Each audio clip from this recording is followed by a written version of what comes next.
2 ZPTC స్థానాల కోసం ఇంత బరితెగింపు, ఈ దాడులు, ఈ దౌర్జన్యాలు అసలు ఏం సంకేతాలు ఇవ్వాలనుకుంటోంది టీడీపీ? ఈశ్వర్ గారు, మీకు సతీష్ గారికి నమస్కారం. బేసిక్గా రాష్ట్రంలోని తెలుగుదేశం ఏం సంకేతం ఇవ్వదలుచుకుందో అర్థమవుతుంది బహిరంగంగా. ఎలక్షన్ కమిషన్ ఏం సంకేతం ఇవ్వదలుచుకుందో నాకైతే అర్థం కావట్లేదు. ఇప్పుడు 2 పార్టీల మధ్య పోటీ జరుగుతున్నప్పుడు వివాదం వచ్చినా, విమర్శలు వచ్చినా జోక్యం చేసుకోవాల్సిన ఎలక్షన్ కమిషన్ అసలు ఉందా అన్న అనుమానం కలుగుతుంది. ఎందుకంటున్నానంటే సతీష్ అన్న అక్కడే ఉన్నాడు కాబట్టి వారికి తెలుసు.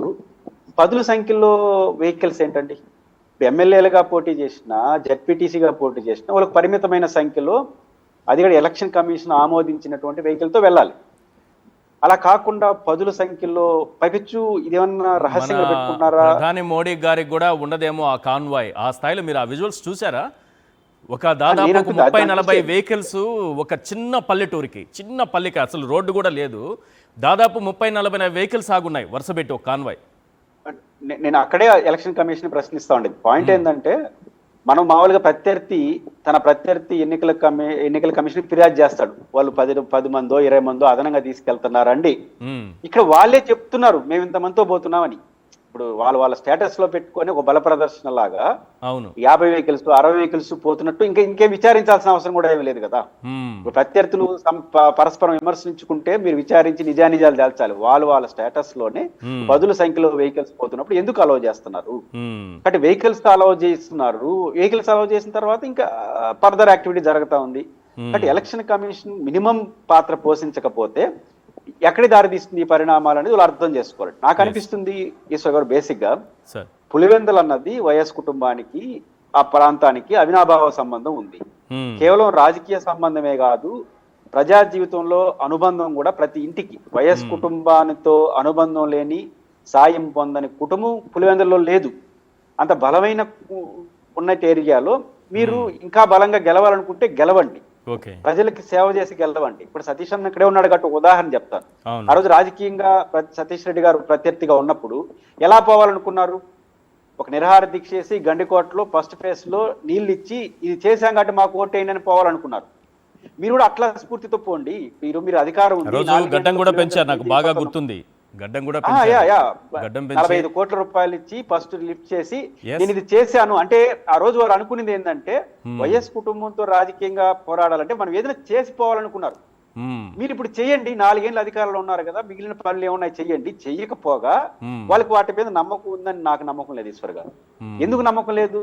రావడమే మెడికల్ కాలేజీని ఫినిష్ చేసేసినారు. బహుశా జగన్ గారే ముఖ్యమంత్రిగా ఉండంటే ఈ first year medical college open అయ్యిండేది. 50 మంది మెడికల్ విద్యార్థులకు వచ్చిండే సీట్లు, ఆడ హాస్పిటల్ వచ్చిండేది, పులివెందుల సౌకర్యాలు పెరుగుండేది. అంటే ఇప్పుడు రావడం మెడికల్ కాలేజ్ విషయంలో రాంగ్ స్టెప్ తీసుకొని, పనులు రాంగ్ స్టెప్ తీసుకున్న తర్వాత ఇంకా జనాన్ని మెప్పించి ఓట్లు వేస్తారనే విశ్వాసం పోయిందా నాకు అది అర్థం కావట్లేదు. నేను ఒక పాయింట్ చాలా కాలం నుంచి చెప్పాలనుకుంటున్నాను సార్, ఎందుకంటే సతీష్ రెడ్డి గారి గురించి చెప్పాలి. ఆ గడ్డం పెంచారన్నాను కదా, నేను ఇది సందర్భం అనుకొని చెప్తున్నా. వారిని అదే సమయంలో నేను వేరే ఛానల్లో ఉన్నా, అప్పుడు ఒక ఇంటర్వ్యూ చేశాను. సార్ గుర్తు లేకపోవచ్చు, ఇంటర్వ్యూ చేశాను. ఆయన ఓడిపోయిన సందర్భాన్ని గుర్తు చేసి, అక్కడ పులివెందులలో ఈ దౌర్జన్యము, దాడులు, రిగ్గింగులు ఇలాంటి వాటితో జగన్మోహన్ రెడ్డి గెలుస్తారా అంటే, అప్పుడు టీడీపీలోనే ఉన్నారు వారు ఎంత నిజాయితీ పరులని చెప్పడానికి చెప్తున్నా, నా అనుభవం చెప్తున్నా.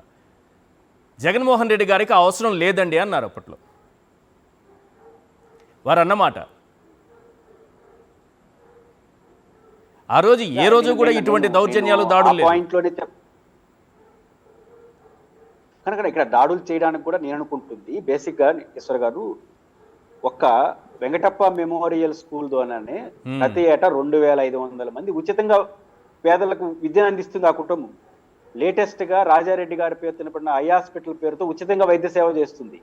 వాళ్ళ కుటుంబం అంతా డాక్టర్లు, వాళ్ళ వైద్య సాయం పొందినటువంటి కుటుంబం లేదు.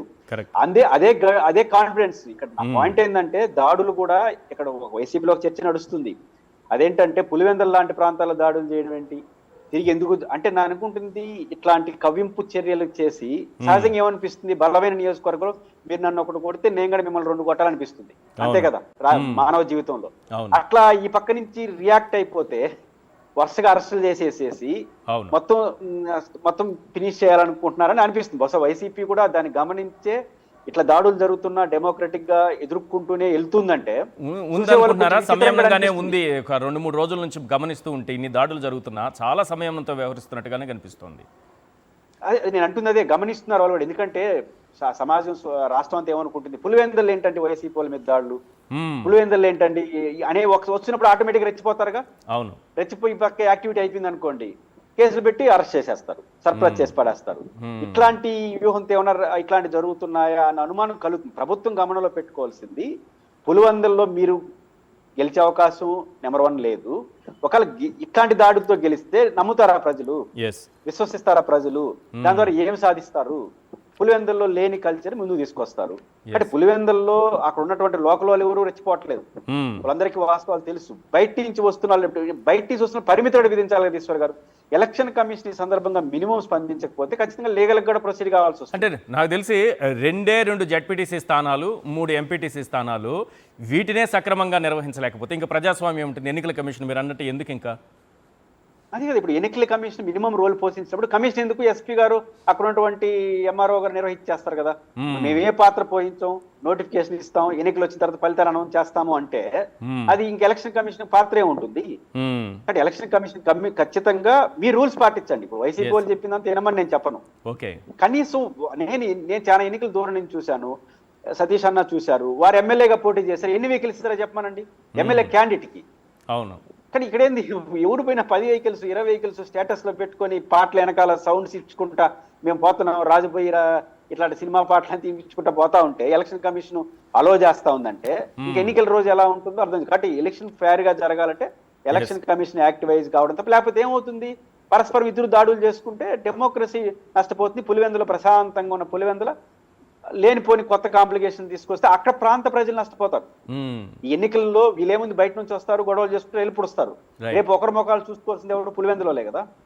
రైట్.